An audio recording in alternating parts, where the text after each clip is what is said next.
নমঃ শিবায়। আজকের বরদান নয়নের নূর ভব। বিশ্লেষণ। প্রথম নম্বরের বাচ্চাদেরকে নয়নের নূর বলা হয়ে থাকে, অর্থাৎ চোখের আলো। তো তুমি কি নিজেকে বাপ দাদার নয়নের নূর মনে করো?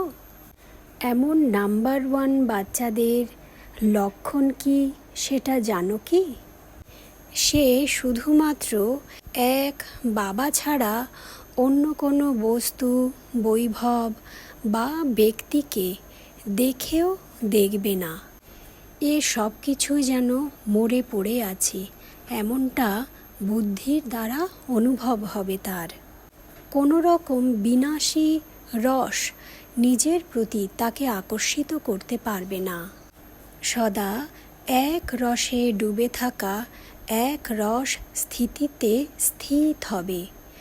এমন বাচ্চাদেরকেই জাহানের নূর বলা হয়ে থাকে, মানে জগতের আলো বলা হয়ে থাকে। ওম নমঃ শিবায়।